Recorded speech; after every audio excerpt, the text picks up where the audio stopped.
Alors, le stade nautique olympique, on nous l'a présenté comme un véritable joyau, construit spécialement pour les Jeux olympiques de 2024. Mais derrière la belle vitrine, il y a une question qui pique un peu. Tout ça, à quel prix? Et surtout, pour qui? C'est exactement ce qu'on va décortiquer ensemble. Voilà, la question est posée. Tout ça pour 13 jours de spectacle. C'est direct, hein, mais ça résume parfaitement le cœur du problème. Est-ce que le jeu en valait vraiment la chandelle pour à peine 2 petites semaines de compétition? Allez, on plonge dans les chiffres pour y voir plus clair. Bon, revenons un peu en arrière. Au tout début, il y avait la promesse olympique. Et sur le papier, c'était magnifique. L'idée, c'était de créer un pôle d'excellence, la vitrine des sports nautiques français, un lieu capable d'accueillir le gratin mondial pour les Jeux. Et attention, pour tenir cette promesse, on n'a pas lésiné sur les moyens. C'est bien simple, c'est l'un des plus gros investissements de la région pour ces Jeux. On parle d'un bassin d'aviron, d'un stade d'eau vive artificiel, dernier cri. Bref, tout le package pour impressionner les athlètes et cocher toutes les cases des fédérations internationales. Seulement voilà, cette belle promesse a commencé à montrer quelques fissures. Parce qu'entre les plans sur le papier et la réalité du portefeuille, il y a souvent un monde. Et la facture, elle, a été bien plus salée que ce qui était prévu au départ. Au départ, le budget qui était annoncé, c'était 75 millions d'euros. Bon, c'est déjà une sacrée somme, hein, mais pour un projet d'une telle ambition, ça pouvait sembler justifié. Sauf qu'à la fin des travaux, la facture, ce n'est plus 75, mais 90 millions d'euros.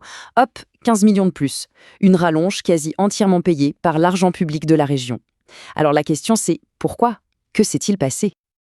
Eh bien la raison, ce sont des exigences techniques qui sont tombées un peu à la dernière minute.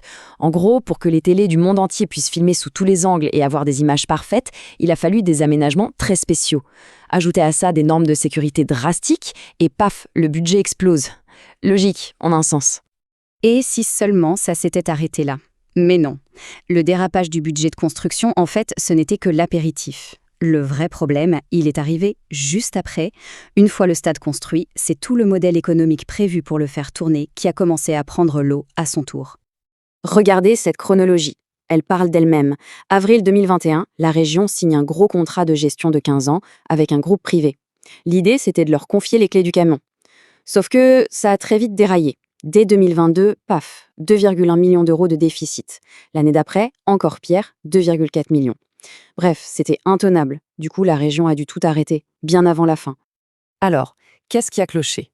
Eh bien, c'est un peu la totale. Des problèmes de structure, comme des fuites, des matériaux qui vieillissent mal, des pannes techniques à répétition, et par-dessus tout ça, vous ajoutez la hausse des prix de l'énergie et l'inflation. C'était la tempête parfaite. Même l'indemnité versée par le comité des JO, c'était juste un petit pansement sur une grosse hémorragie. Et le clou du spectacle, pour se débarrasser de ce contrat qui ne fonctionnait pas, il a fallu repayer. Oui, 6,4 millions d'euros. Encore de l'argent public, cette fois pour indemniser le partenaire privé et éviter qu'il mette la clé sous la porte. En gros, on a payé pour que le site reste ouvert. Toute cette histoire nous amène à une question beaucoup plus profonde finalement. C'est la question de l'héritage. Cet équipement gigantesque, est-ce qu'il a vraiment été conçu pour les bonnes personnes et pour le bon usage? Et la réponse, elle est peut-être là, dans ces chiffres. Regardez bien.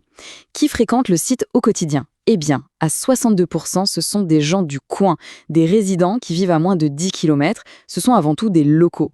Du coup, la question qui tue, c'est est-ce que ça a un sens de bâtir un équipement de calibre mondial, ultra cher à construire et à entretenir, pour un public qui, au final, est surtout local et vient pour le loisir? C'est tout le paradoxe. Et pour qu'on se rende bien compte de la démesure du truc, les pompes du stade d'eau vive, elles peuvent déplacer 14 000 litres d'eau par seconde. C'est juste monstrueux en termes d'énergie. C'est parfait pour une finale olympique, bien sûr, mais pour la sortie du club de kayak du dimanche, c'est un gouffre énergétique et financier absolument délirant.